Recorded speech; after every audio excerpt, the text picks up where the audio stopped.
ಊರುಗಳಲ್ಲಿ ಹಬ್ಬ ದೇಶದ 1,00,000 ಕೇಂದ್ರಗಳಲ್ಲಿ ಈ ಹಬ್ಬನ ಆಚರಿಸ್ತಾರೆ. ಬೇರೆ ನೀವು ಪಾರ್ಟಿಯಲ್ಲಿ ಬೇರೆ ಪಾರ್ಟಿಯಲ್ಲಿ ಯಾವುದು ಹುಟ್ಟು ಹಬ್ಬ ಅಂದ್ರೆ ಊಟ ರಾತ್ರಿ ಮೋಜಿ ಮಸ್ತಿ. ಪ್ರಧಾನಮಂತ್ರಿಗಳು ತನ್ನ ಹುಟ್ಟು ಹಬ್ಬದ ದಿವಸ ಮಹಿಳೆಯರಿಗೆ ಒಂದು ಮಹಿಳೆ ಅವಳು ಆರೋಗ್ಯವಾಗಿದ್ದರೆ ಆ ಇಡೀ ಕುಟುಂಬ ಸರಿಯಾಗಿ ಜೀವನ ಮಾಡಕ್ಕೆ ಅನುಕೂಲ ಆಗುತ್ತೆ ಅಂತೇಳಿ ಇವತ್ತು ಅವರ ಹುಟ್ಟು ಹಬ್ಬನ ನಾರಿ ಶಕ್ತಿಗೆ ಅರ್ಪಣೆ ಮಾಡಿದ್ದಾರೆ. ಇವತ್ತು ಅವರು 450 ಕೋಟಿ ಈಗಲೇ ಅವರು ಹೇಳಿದ್ರು. ಇವತ್ತು ಮುಂದಿನ ದಿನ ಗರ್ಭಿಣಿಯರ ಖಾತೆಗೆ ಇವತ್ತು 450 ಕೋಟಿನ ಕೊಟ್ಟಿದ್ದೀನಿ ಅಂತ ಇವತ್ತು ಅವರು ಘೋಷಣೆ ಅಕೌಂಟಿಗೆ ಆಗ್ಲೇ ಕಳಿಸ್ತಾರೆ. ಈ ತರ ಚಿಂತನೆ ಮಾಡುವ ಪ್ರಧಾನಮಂತ್ರಿಗಳು ನೋಡಿ 23 ವರ್ಷ ಅವರು ಮುಖ್ಯಮಂತ್ರಿ ಆಗಿದ್ರು. ಈ 11 ವರ್ಷ ಮಾಡೋದು. ಈ 24 ವರ್ಷದಲ್ಲಿ ಒಂದು ದಿನ ರಜೆ ತಗೊಳ್ಳದಿರುವ ಪ್ರಧಾನ ಮಂತ್ರಿಗಳನ್ನ ನೀವು ಹುಡುಕಿದ್ರೆ ಪ್ರಪಂಚದಲ್ಲಿ ಯಾರು ಸಿಗಲ್ಲ. ಅವರು 4 ಗಂಟೆ ನಿದ್ದೆ ಮಾಡಿದ್ರು.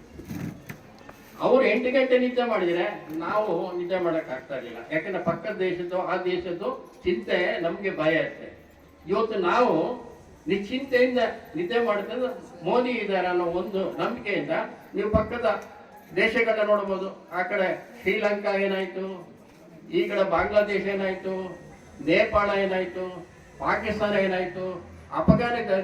ಅಲ್ಲಿಯ ಜನ ನಮ್ಮ ಮೋದಿನ ಬನ್ನಿ ನೀವು ನಮ್ಮ ದೇಶನ ನೋಡಿ, ನಮ್ಮ ದೇಶನ ರಕ್ಷಣೆ ಮಾಡಿ ಅಂತ ಕೈ ಚಾಚ್ತಾ ಇದ್ದರೆ ಇವರು ಒಬ್ಬ ಮನುಷ್ಯ ಅಲ್ಲ, ಒಬ್ಬ ಶಕ್ತಿಯಾಗಿ ನಮಗೆ ದೇಶಕ್ಕೆ ಇದ್ದಾರೆ. ಹೊರತು ಅವರು ತನ್ನ ಸ್ವಂತಕ್ಕೆ ಏನು ಬೇಡಪ್ಪ, ಮನೆ ಮಠ ಬೇಡ, ಬಡವರಿಗೆ ಮನೆ ಮಠ ಕಟ್ಕೊಟ್ರೆ ಅದೇ ಸಾರ್ಥಕ. ನಾನು ಎಷ್ಟು ದಿನ ಜೀವಿಸಿದಂತ ಮುಖ್ಯ ಅಲ್ಲ, ಜೀವಿಸಿದ ದಿನ ಸಮಾಜಕ್ಕೆ ಜೀವಿಸಿದ ಸಮಯದಲ್ಲಿ ಏನು ಕೊಟ್ಟೆ ಅನ್ನೋದನ್ನ ಸಮಾಜ ತಿಳ್ಕೋಬೇಕು ಅನ್ನೋದು ಅವರ ಬಗ್ಗೆ. ಅವ್ರ ಸ್ವಂತಕ್ಕೆ ಏನೂ ಮಾಡಿಲ್ಲ. ಈಗ ಅವರಿಗೆ ಇದನ್ನ ಈ ಆರೋಗ್ಯ ಕೇಂದ್ರಗಳು ಇಡೀ ದೇಶದಲ್ಲಿ ಎಲ್ಲ ಮಹಿಳೆಯರಿಗೆ ಆಯುಷ್ಮಾನ್ ಕಾರ್ಡ್ ಕೊಟ್ಟಿದ್ದಾರೆ, ನಿಮಗೆ ಪೆನ್ಷನ್ ಕೊಟ್ಟಿದ್ದಾರೆ. 60 ವರ್ಷ ಆದವರಿಗೆ 60-70 ವರ್ಷ ಆದವರಿಗೆ ಪೆನ್ಷನ್ ಪ್ರಾರಂಭ ಮಾಡಿದ್ದಾರೆ.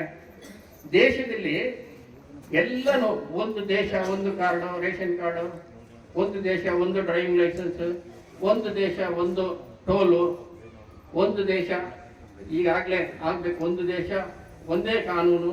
ಅದಿನ್ನು ಸದ್ಯದಲ್ಲೇ ಅದನ್ನ ಚಿಂತನೆ ಮಾಡ್ತಾ ಇದ್ದಾರೆ.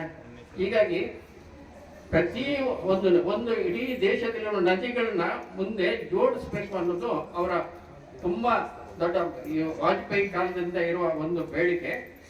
ಅದನ್ನ ಈಡೇರಿಸ್ಬೇಕು ಅಂತಂದ್ರೆ ನಾವೆಲ್ಲ ಅವರಿಗೆ ಮುಂದಿನ 10 ವರ್ಷ ಅವರ ಬೆನ್ನೆಲುಬಾಗಿ ನಿಂತರೆ ಆ ಕಾರ್ಯನೂ ಆಗುತ್ತೆ. ಹಾಗಾಗಿ ಈಗ ನಮ್ಮ ದೇಶದಲ್ಲಿ ಕೊರೋನಾ ಟೈಮಲ್ಲಿ ನೋಡಿರ್ಬೇಕು ನೀವು, ನಮ್ಗೆ ಯಾರಿಗೂ ಧೈರ್ಯನೇ ಇಲ್ಲ ಬದುಕೊಳ್ತೀವಂತ. ನಮ್ಮಲ್ಲಿ ವ್ಯಾಕ್ಸಿನ್ ಇರಲಿಲ್ಲ. ಅದು ವ್ಯಾಕ್ಸಿನ್ನ ನಮ್ಮಲ್ಲೇ ತಯಾರು ಮಾಡಿ 192 ಕೋಟಿ ವ್ಯಾಕ್ಸಿನ್ 3 ಸಲ ಉಚಿತವಾಗಿ ಕೊಟ್ಟಿದ್ದಾರೆ. 30 ಕೋಟಿ ವ್ಯಾಕ್ಸಿನ್ನ ವಿದೇಶದ 100 ದೇಶಗಳಿಗೆ ಉಚಿತವಾಗಿ ಕೊಟ್ಟಿದ್ದಾರೆ. ಭಾರತ ಆಗ ವಿಶ್ವ ನಾಯಕ ಅಂತ ಅನ್ಸ್ಕೊಂಡಿದೆ. ನಿಮ್ಗೆ 2014 ಮಂತ್ರಿ ಕೂಡಲೇ ಇಡೀ ಪ್ರಪಂಚ 170 ದೇಶದಲ್ಲಿ ಯೋಗನ ಸ್ಟಾರ್ಟ್ ಮಾಡಿ. ಯೋಗ ಅನ್ನೋದೇ ಗೊತ್ತಿರಲಿಲ್ಲ ಅವರಿಗೆಲ್ಲ. 170 ದೇಶದಲ್ಲಿ ಪ್ರತಿ ವರ್ಷ ಯೋಗ ಕಾರ್ಯಕ್ರಮ ನಡೀತದೆ.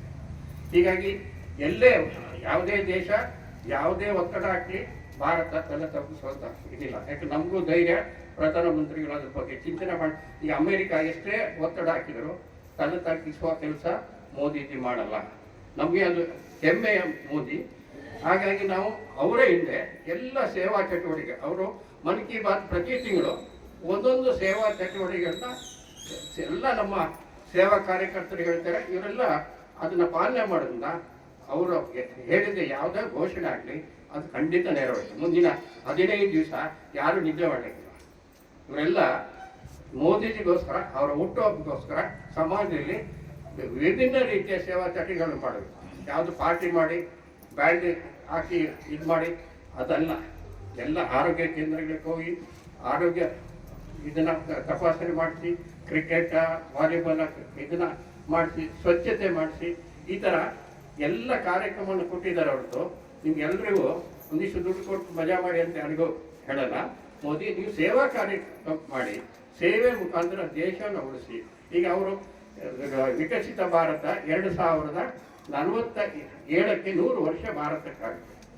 ಆ ಟಾರ್ಗೆಟ್ನ ನಾನು ಇಡ್ತೀನೋ ಬಿಡ್ತೀನೋ, ಅದು ನಮ್ಮ ದೇಶ, ಆ ದೇಶ ಅವತ್ತು ನಂಬರ್ 1 ದೇಶ ಪ್ರಪಂಚದಲ್ಲಿ ಆಗಬೇಕು ಅನ್ನೋದನ್ನ ಮೋದಿಜಿಯವರು ಆ ಕಲ್ಪನೆ ಇಟ್ಕೊಂಡು ಈಗಲೇ ವಿಕಸಿತ ಭಾರತ ಕಾರ್ಯಕ್ರಮನ ಈಗಲೇ ಪ್ರಾರಂಭ ಮಾಡಿದ್ದಾರೆ. ಅಷ್ಟೊತ್ತು ಅವ್ರು ಇರ್ತಾರೆ ಅಂತಲ್ಲ, ನಮ್ಮ ದೇಶ ಇರುತ್ತೆ. ಆ ದೇಶಕ್ಕೆ ಹೋಗಿ ಎಲ್ಲರೂ ಆ ಕೆಲಸನ ಮುಂದುವರಿಸ್ಕೊಂಡು ಹೋಗಿ 2042 100 ವರ್ಷ ಆಗುವಾಗ ನಮ್ಮ ದೇಶ ಇಡೀ ಪ್ರಪಂಚದಲ್ಲಿ 1ನೇ ಸ್ಥಾನಕ್ಕೆ ಬರಲಿ ಅನ್ನೋದು ಆಶಿಸ್ತೇನೆ ನಾನು. ಮತ್ತು ಇನ್ನು ಕಾರ್ಯಕ್ರಮ ವಿರುದ್ಧ ಟ್ರೈ ಮಾಡಕ್ಕೆ ಕಲಿಸಿ ನನಗೆ ಕೂಡಲೇ ಬೆಂಗಳೂರಲ್ಲಿ ಕಾರ್ಯಕ್ರಮ ಇದೆ, ಹಾಗೆ ಹೊರಡ್ತಾ ಇದ್ದೇನೆ. ನೀವೆಲ್ಲ ಸೇರಿದ್ರೆ ನಿಮ್ಮನ್ನೆಲ್ಲ ನೋಡಿ ಆನಂದ ಆಯಿತು. ಈ ಬಗ್ಗೆ